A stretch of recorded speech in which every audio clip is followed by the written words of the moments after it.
It was a typical Wednesday afternoon when Dan, my husband, came home with an announcement that caught me completely off guard. He had been offered a week-long business trip overseas, and while I knew his job often required such travel, the thought of him leaving for an entire week filled me with a strange mix of unease and anxiety. It had been years since I had been left alone in the house, and now, facing the thought of so many quiet, solitary nights, I couldn't help but feel a gnawing discomfort in the pit of my stomach. Dan, always the optimist, kissed my forehead as he started packing his suitcase. His demeanor was cheerful, and he reassured me multiple times, "I'll call you every night. It's just a week, nothing to worry about." His words were kind, but they didn't fully ease my concerns. I trusted him, of course, but it was the solitude that worried me more. He gave me a final goodbye kiss, and with a smile that was full of energy, he walked out the door, leaving behind an emptiness that seemed to echo throughout the house. As the hours passed that evening, the house seemed too large, too quiet. I tried to distract myself with work, catching up on emails and assignments, but I couldn't shake the feeling of being alone. Every creak of the floorboards, every distant noise outside seemed amplified in the silence. I spent the rest of the night tossing and turning, trying to convince myself that this week would pass quickly and that I was just overthinking everything. By the third day, I had settled into a routine of working from home, taking long walks and binge-watching TV shows to pass the time. But that evening, everything changed. I had just made myself a cup of tea and was curled up on the couch when the doorbell rang unexpectedly. Startled, I hesitated for a moment before walking to the door, wondering who could possibly be visiting at this hour. When I opened it, I found Mark, Dan's best friend, standing there with a warm smile and a bottle of wine in hand. "Hey, I was in the neighborhood and thought I'd check in on you," he said casually, as if it were the most natural thing in the world.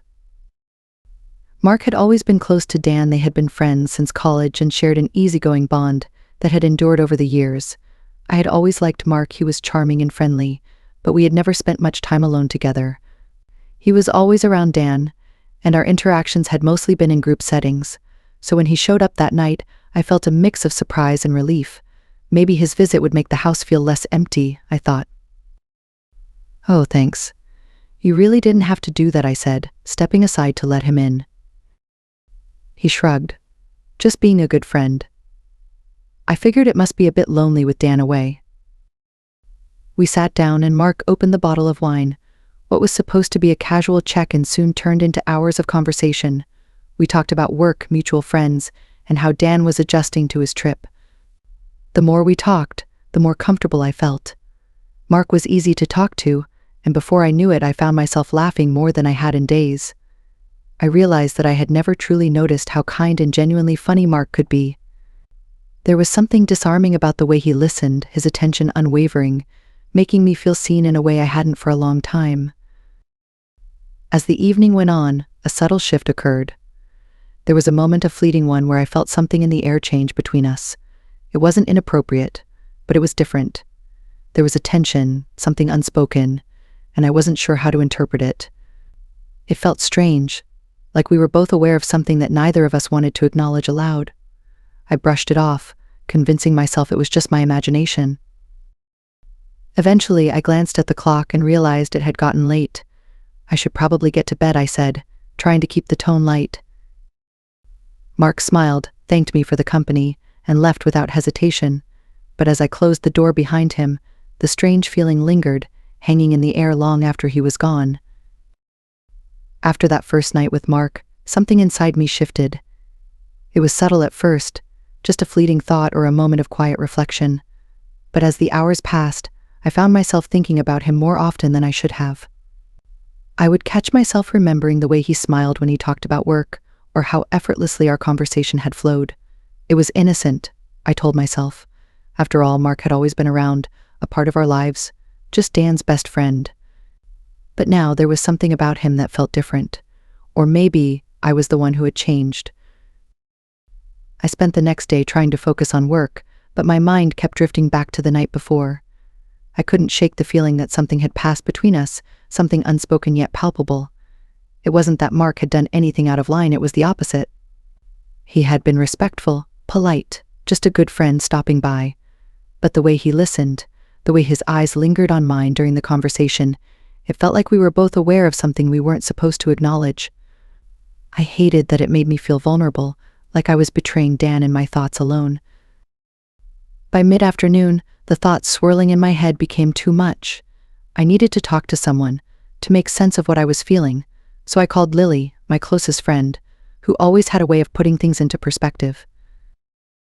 Mark came by last night. I started casually, trying not to make a big deal out of it. Mark? As in Dan's best friend, Mark? What for? Lily's voice immediately became curious. He said he just wanted to check in on me since Dan's away, I explained. We had a couple of glasses of wine and talked for a bit. And she pressed, sensing there was more to the story. I hesitated, unsure of how to explain what I was feeling without making it sound like more than it was. It was nice, I admitted. But there was this moment, just a brief one, where it felt like something. I don't even know how to describe it. It wasn't anything inappropriate, but I felt, I don't know, something shifted. There was silence on the other end of the line for a moment before Lily responded thoughtfully. That's tricky. I mean, Mark's been around forever. Maybe it was just the wine? Or maybe you're feeling a little vulnerable with Dan gone. Maybe, I replied, though deep down I wasn't convinced. There had been something in Mark's eyes, something that mirrored what I was feeling, and it scared me. But I told myself it was nothing, just a byproduct of loneliness, and tried to push the thoughts aside. The following evening, my phone buzzed with a message. It was from Mark. Had a great time last night. Hope I didn't overstay my welcome, the text read. I stared at it for a moment, unsure of how to respond. My initial reaction was to brush it off, but something about his message lingered. I typed out a response, then deleted it, unsure of how to strike the right tone. Eventually, I settled on something simple. Not at all. It was nice to have company. His reply came almost instantly. Glad to hear that. I was thinking of stopping by again tomorrow if you're free. No pressure, of course. I hesitated.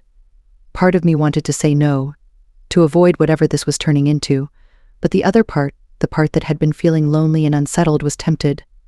I rationalized it in my head. It wasn't like anything was going to happen. We were just friends, right? Sure, tomorrow works, I typed before I could overthink it. The next day felt like a blur. My mind was consumed with thoughts of Mark and what his second visit might mean. Was I setting myself up for something I couldn't control, or was I just overreacting, making a big deal out of nothing? When Mark arrived that evening, the air between us felt different, charged with an unspoken tension that hadn't been there before. He brought takeout, and we sat at the kitchen table, eating and talking like we had the night before. But this time, every laugh, every glance seemed to carry more weight. I found myself hyper-aware of his presence, of the way his gaze lingered a little longer than usual, and it made my heart race in a way I hadn't felt in a long time. At one point, I caught him staring at me across the table, and the intensity of his look made me feel both excited and guilty all at once. I quickly looked away, feeling the weight of the situation pressing down on me. This was Dan's best friend, I reminded myself. Nothing was going to happen. Nothing could happen. But the more I tried to convince myself of that, the more I found myself drawn to the idea of letting something happen, and that terrified me. As the evening wore on, it became clear that we were both dancing around something unspoken, both of us aware of the growing connection between us but too afraid to acknowledge it aloud. Finally, without thinking, I blurted out something that I hadn't meant to say. Mark, do you ever wonder what would happen if we weren't tied to other people? He looked at me, surprised but not shocked. There was a pause, and then he answered quietly, I've thought about it more than I should. My heart raced, and for a brief moment I didn't know what to say. The words had slipped out before I could stop them, and now they were hanging in the air between us, impossible to take back. I'm sorry, I stammered. I don't know why I said that.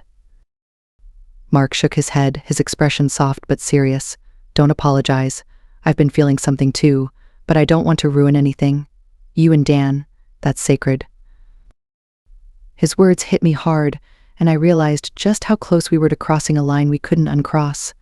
I nodded, feeling the weight of the moment pressing down on me. When Mark returned the next evening, the atmosphere between us was different, more charged than before. He arrived with takeout in hand, a casual gesture that seemed to underscore the familiarity growing between us.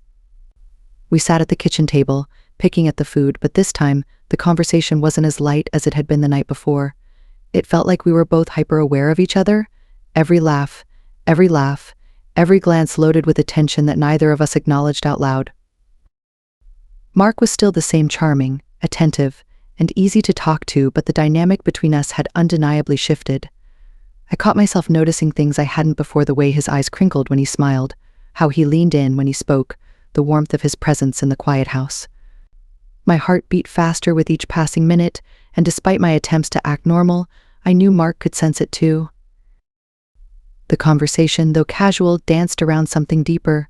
We talked about work, about Dan's trip, but the more we tried to keep things light, the heavier the silence between words felt. I could feel it, an unspoken pull between us, as though we were both standing at the edge of something, neither daring to step forward but neither stepping back either.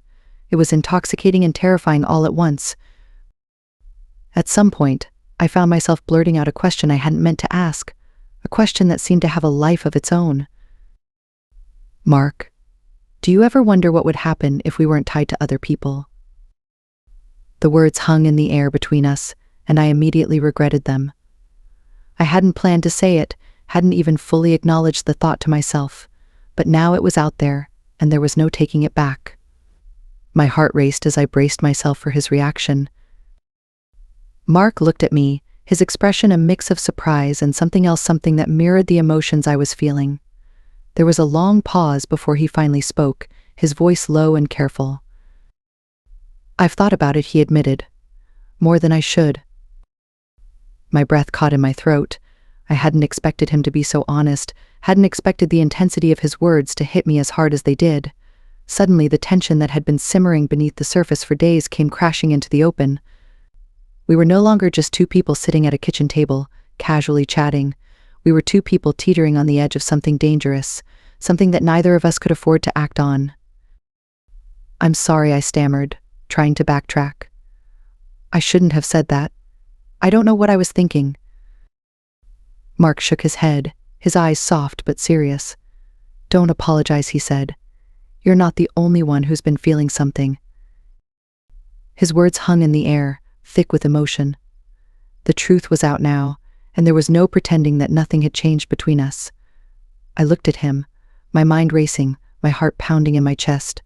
This was wrong, I knew that. But it didn't make it any easier to push the feelings away. "We can't do this, Mark," I whispered, more to myself than to him. "I love Dan." Mark's expression softened, and he nodded slowly. "I know. I love Dan too. He's my best friend, and I don't want to do anything that would hurt him."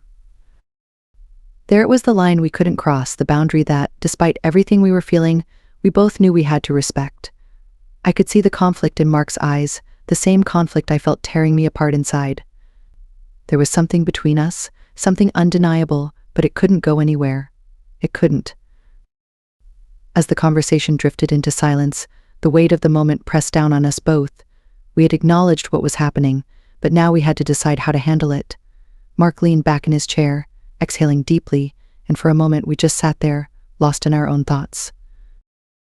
Finally, he broke the silence. "I should go," he said quietly, standing up from the table, "before we make a mistake."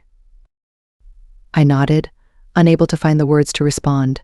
My mind was spinning, my emotions a tangled mess of guilt, longing, and confusion. As Mark walked toward the door, I wanted to say something, anything to make the situation less painful, but no words came. He paused at the door, turning to look at me one last time. "For what it's worth," he said softly, "I care about you, but I won't be the one to ruin your marriage." With that, he walked out, leaving me standing in the empty kitchen, my heart heavy with the weight of everything that had just happened. I had made the right decision, I told myself. We hadn't crossed the line.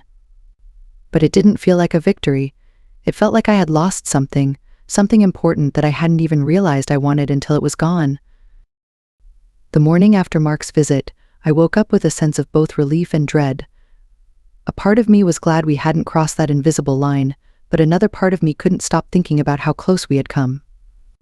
The conversation from the night before replayed in my head, over and over, and with it came the realization that things would never be the same between us. Later that day, I couldn't shake the feeling of unfinished business.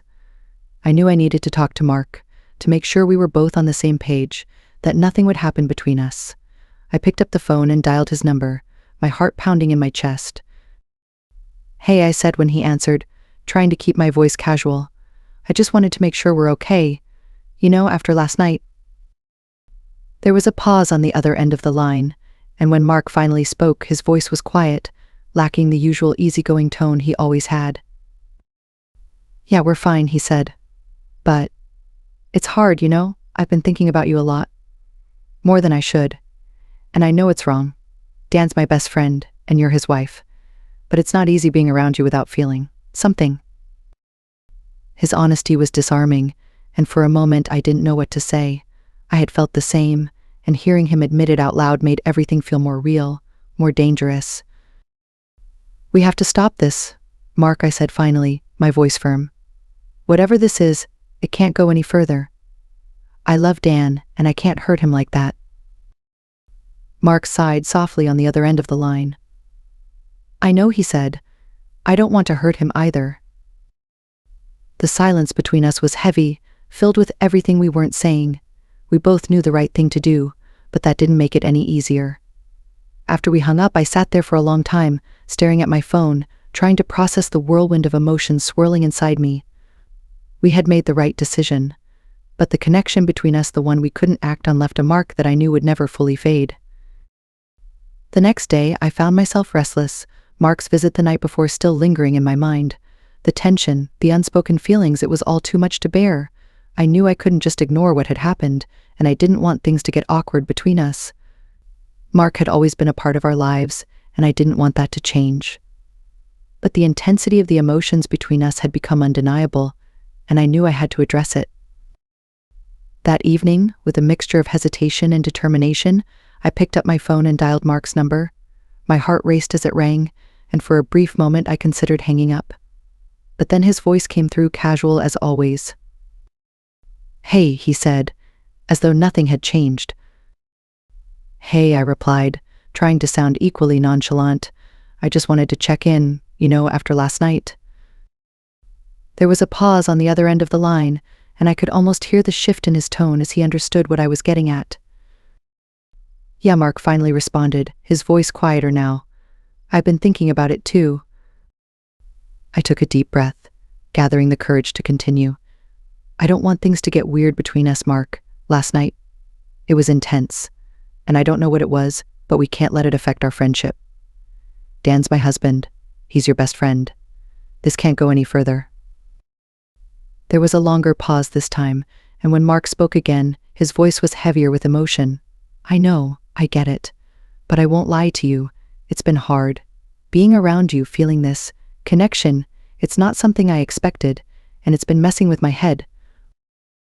His honesty caught me off guard. It was one thing to acknowledge the unspoken tension, but hearing him admit that he had been feeling the same way made everything more real. "I've been feeling it too," I confessed, my voice barely above a whisper. "But we can't do this, Mark. It's not fair to Dan, and it's not fair to us either." "I agree," he said, sounding resigned, "but that doesn't make it any easier. I think about you, more than I should, and I know it's wrong. Dan's my best friend, and I would never want to hurt him, but I also can't just pretend this isn't happening." I closed my eyes, my heart aching at the weight of the situation. I had known Mark for years, but never in this way, and now everything felt like it was spiraling out of control. "We have to stop this," I said firmly, trying to regain some semblance of control. "Whatever this is, it can't go any further. I love Dan, and I won't do anything to hurt him." "I know," Mark replied, his voice softening. "I don't want to hurt him either, but that doesn't mean I can just turn off how I feel." The conversation hung in the air, thick with the reality of what we were both admitting. Neither of us wanted to continue down this path, but neither of us could deny that something significant had shifted between us. It was a dangerous line we were walking, and we both knew it. "Maybe we need some space," I suggested, the words feeling heavy in my mouth. "Just for a while. to figure things out. Mark was quiet for a moment before he finally agreed. Yeah, maybe that's for the best. We said our goodbyes, the conversation ending with a sense of finality, but as I hung up the phone, a sense of loss washed over me. I knew I had made the right decision, but it didn't make the pain of it any easier to bear. The following days passed in a blur. I threw myself into work, trying to avoid thinking about Mark or the complicated feelings that swirled inside me. But no matter how much I tried to distract myself, the weight of the situation lingered. I had made a promise to myself and to Mark that we would put an end to whatever was happening between us, but it didn't feel like a victory. It felt like I was losing something I hadn't even realized I wanted. I kept telling myself that this was for the best, that this was the only way to protect my marriage and my relationship with Dan. But the truth was, I couldn't shake the feeling of emptiness that settled in my chest. Mark and I had come dangerously close to crossing a line, and while we hadn't acted on our feelings, the emotional connection between us was undeniable. A few days later, Mark texted me, asking if we could talk. My heart sank as I read his message, knowing that continuing any form of communication was a slippery slope, but I couldn't resist the urge to resolve things once and for all. I needed closure. That evening, Mark came over one final time. The atmosphere between us was tense, both of us acutely aware of the emotional minefield we were navigating. We sat on the couch, the same place where everything had started, but this time, the air was thick with unspoken words. "I'm sorry," Mark said, breaking the silence. "I shouldn't have texted you. I've been struggling with everything, and I didn't know what else to do." I shook my head, my heart heavy with conflicting emotions. "It's not your fault. This whole thing just got out of hand. We should have never let it get this far." Mark looked at me, his expression serious. "I know, but I can't stop thinking about you, and that's the problem. I don't want to feel this way, but I do." I swallowed hard, the weight of his words pressing down on me. "We can't do this, Mark. It's not fair to Dan, and it's not fair to us either." "You're right," he said, his voice filled with regret. "It's not fair. But that doesn't make it any easier." For a long moment, we sat in silence, both of us grappling with the reality of the situation. We had acknowledged our feelings, but we couldn't act on them. The line we were so close to crossing would destroy everything.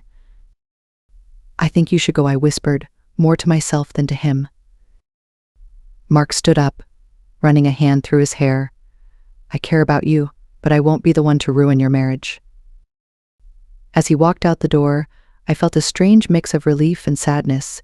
We had made the right decision, but it didn't feel like a victory. It felt like I had lost something important, something I hadn't even realized I wanted. Mark's last visit was different from the others. From the moment he stepped through the door, there was a heaviness in the air, as if we both knew this was the last time we would allow ourselves to be alone like this.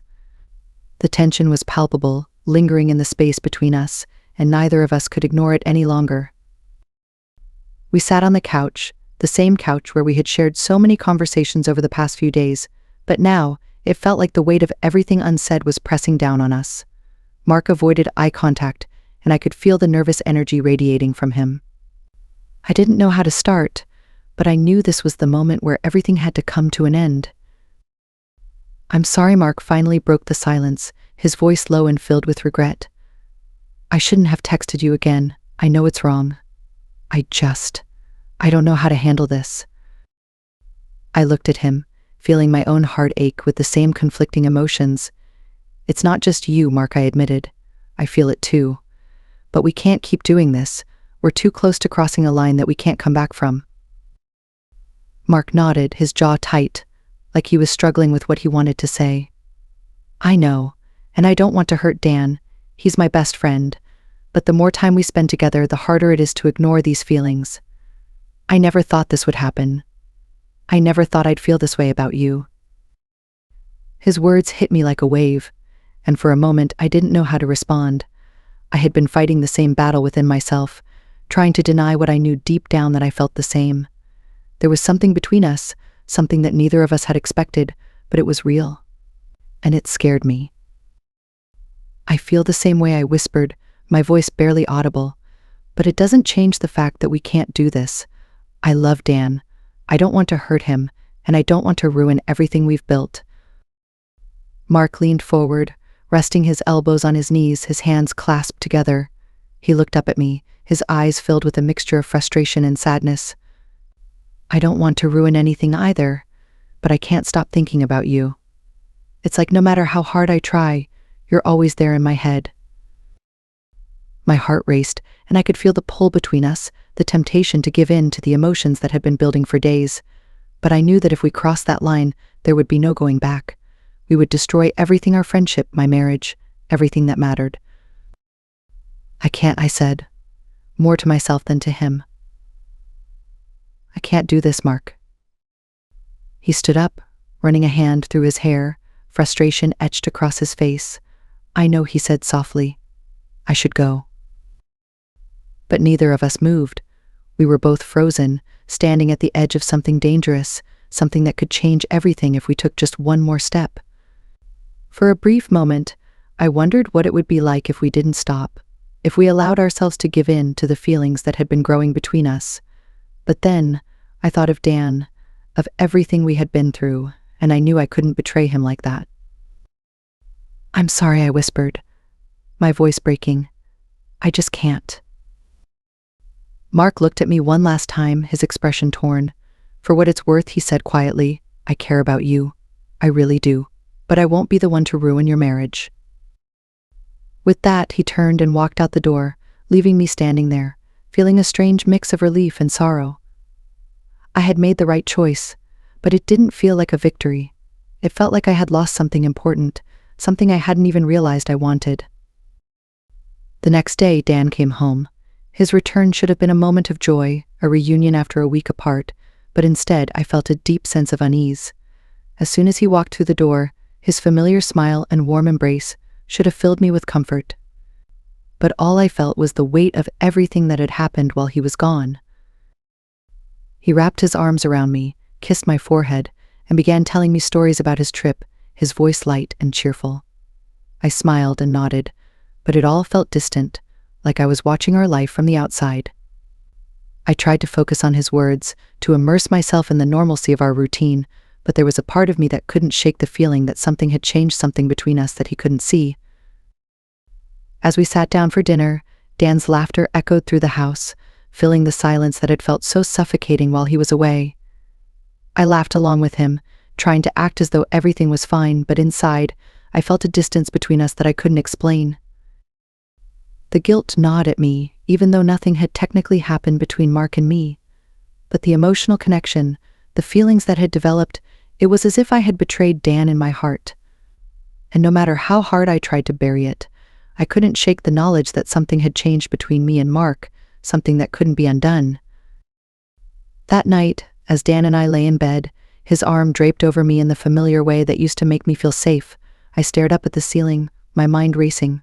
I had made the choice to stay faithful, to protect my marriage, but the reality of how close I had come to crossing that line haunted me.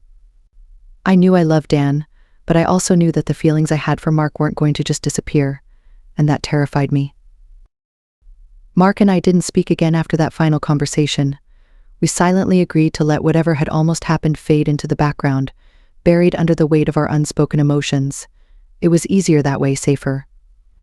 But deep down, I knew that it had left a mark, one that neither of us would ever admit to, but that would always be there, lingering in the spaces between us.